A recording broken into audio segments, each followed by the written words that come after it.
Ratito nada más, el tema del conflicto, lo pongo en estos términos, de las universidades con el gobierno nacional, nos ocupa y nos preocupa absolutamente a todos, y periodísticamente lo hemos seguido con el mayor nivel de detalle posible. Bueno, recientemente, no sin poco trabajo, el gobierno nacional logró blindar el veto, mantener el veto a la ley de financiamiento universitario, y esto no solamente profundiza el problema, sino la pregunta que nos hacemos es hasta dónde llega. Hasta dónde llega. Pero antes de ir a ese punto en particular, y como lo habíamos anunciado, saludamos a Ricardo Coca, secretario administrativo y financiero de la universidad, está aquí con nosotros. Bienvenido una vez más. Hola, Guillermo. Muchas gracias. ¿Lo pongo en términos de conflicto? ¿Se puede definir así? Sí, porque indudablemente que si bien el Consejo Interuniversitario Nacional ha tratado todo el año de dialogar para no llegar a etapa de conflicto, la verdad que ha sido infructuoso.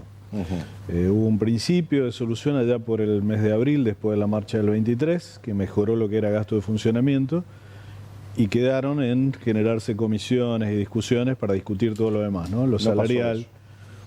No pasó nada, al contrario, el nivel de destrato a nivel de las autoridades nacionales es cada vez mayor. Escuchar en boca de la máxima autoridad del país esto de delincuentes, curros, cajas, la verdad que sorprende porque tuvimos 3 o 4 pasos en la historia en donde se trató de arancelar y de avanzar sobre la educación pública y sobre la universidad, pero nunca fue tan virulenta como esta. Me quiero detener en ese término porque no es menor. Sí. Porque no es menor y no puede pasar inadvertido, porque si yo lo pongo en línea de lo que se intentó a principio de año de los vouchers educativos, y hoy poner siempre en términos digamos, de matemática financiera la educación superior, ¿hay un paso menor al intento del arancelamiento desde su punto de vista? Sí, hay un paso. O sea, el objetivo siempre fue ese. En plena campaña, el presidente actual decía que la mejor educación era aquella por la cual se pagaba, la mejor salud era aquella por la cual se pagaba, o sea, puso en evidencia su programa. Cuando presenta el presupuesto este año, que lo hace a través de un discurso más que de una presentación de números, dijo que la única obligación del Estado Nacional eran las relaciones exteriores, la justicia y la seguridad. Excluyó totalmente salud y educación. Cuando uno ve un proyecto de presupuesto 2025 con 600% de aumento para seguridad y con un aumento para las universidades que es el 35% menor en términos reales del 2023, te das cuenta cuáles son las prioridades.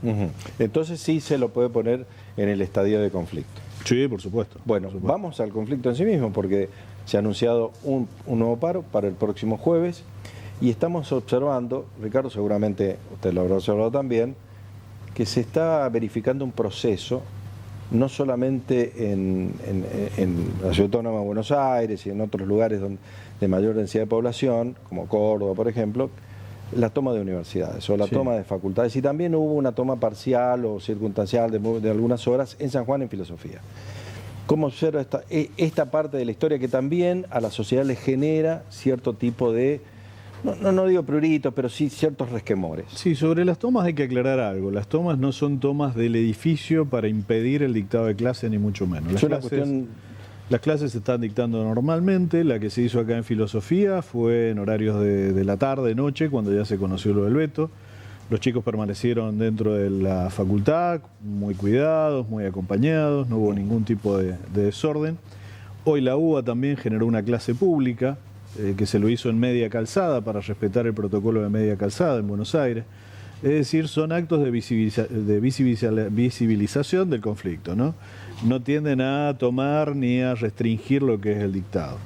Esperamos que, de alguna manera, el diálogo permita que esto no escale, ¿sí? O sea, la idea es que no escale, que sea respetuoso. El propio presidente y vicepresidente del CIN repudiaron, por ejemplo, lo que pasó hace unos días atrás en la Universidad de La Plata, con un escrache a algunos funcionarios que iban a dar una charla a un sector libertario. Eso es impropio, sobre todo cuando desde el sector se reclama diálogo. Eso no se parece mucho que digamos al diálogo, ¿no? Es impropio, y bueno, y así como ellos repudiaron, uno espera también que se repudien los ataques que se generan a las universidades, que hoy por hoy son discursivos, pero que la gente empieza a tomarlos como parte de la realidad, ¿no?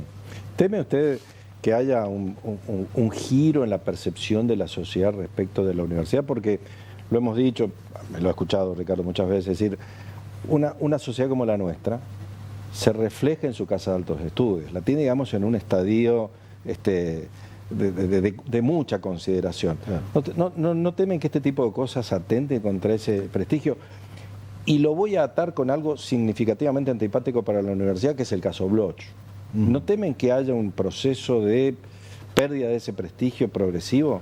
Yo creo que somos responsables nosotros de que no pase, ¿sí? Pero sí es cierto que es muy difícil moverse, como te digo, en este esquema discursivo, ¿no? En donde todos los días se está poniendo en duda todo lo que se hace. Y se pueden generar, como digo, situaciones muy violentas. Hace poquito veíamos a los alumnos de arquitectura diciendo, miren, nuestro viaje es un viaje académico, hemos pagado alimento, hemos pagado alojamiento para viajar a un congreso. Y sin embargo en las redes decían, no, es cierto, son militantes, van al 17 de octubre, cualquier cosa, ¿no? Estamos hablando de esta información que se difundió en canales de noticias de Buenos Aires respecto de que la universidad había pagado micros de militantes para la manifestación en Buenos Aires. Exacto, que ni siquiera se había hecho porque esto es esta semana, pero después cuando se dieron cuenta que no se había hecho dijeron, ah, no, pero van al 17 de octubre, que yo sepa no hay acto del 17 de octubre, y los alumnos van a este encuentro, que es 16, 17 y 18, que es parte de los talleres de su carrera, esto lo puede explicar mejor el decano, ¿no? Pero cómo se generan esos esquemas de violencia y cómo en las redes los atacaban a estos chicos por pseudo militantes, cuando no son más que estudiantes que están cumpliendo parte de la currícula. Así que si bien nosotros, como te digo, somos responsables, pero es muy difícil en este esquema discursivo donde tenés que estar permanente defendiéndonos de cosas tales que ya lo hemos hablado acá, como el no se rinde. Yo invito a toda la gente a que entre a nuestra página, vaya al portal de transparencia y vea los balances 2023, 2023 y primer semestre de 2024. Es decir, toda la información que recibe diariamente la Subsecretaría de Políticas Universitarias. Se instala el tema, no quieren que los auditen. Claro, nosotros tenemos auditoría que ya nos dijo la AGN el año que viene. Jamás hemos dicho no a una auditoría. Es más, tenemos auditorías permanentes de AFIP, tenemos auditorías permanentes del ANSES, todos los organismos públicos. Y nosotros, por ley de administración financiera, todos los meses cerramos la información de ingresos y gastos. Y se lo mandamos a la Subsecretaría de Política Universitaria, que nos dice recibido, ok. Y por ahí nos dice, mire, corríjame esto, o esto lo podemos ver. Jamás nos han rechazado un informe, ni jamás hemos dejado de presentarlo. Esta situación, ciertamente, diría desagradable absolutamente para todos, a muchos nos genera también la preocupación de lo pedagógico. Sí. Una sucesión de la interrupción de los días de clase, más allá de las diferencias de regímenes, ¿no?, entre el ciclo superior y los colegios preuniversitarios. Imagino que este último es el más afectado.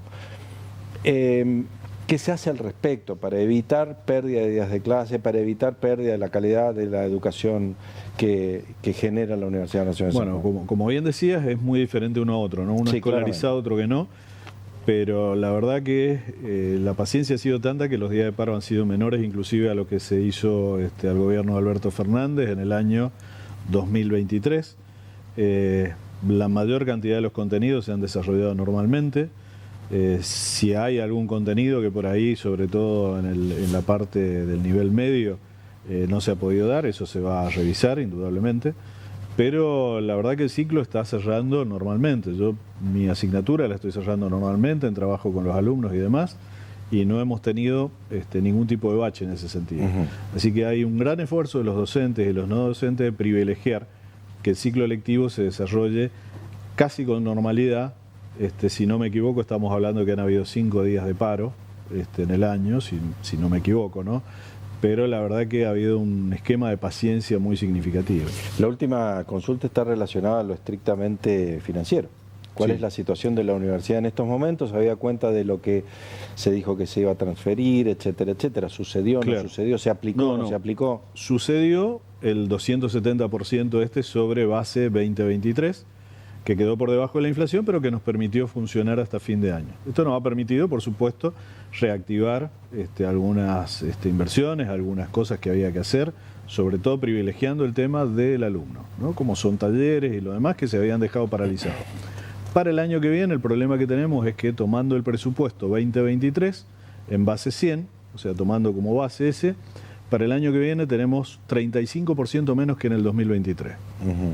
O sea que con el impacto de servicios y demás, hoy por hoy ese presupuesto asignado en el presupuesto 2025, que todavía no se discute, es insuficiente inclusive para terminar de cerrar el tema salarial.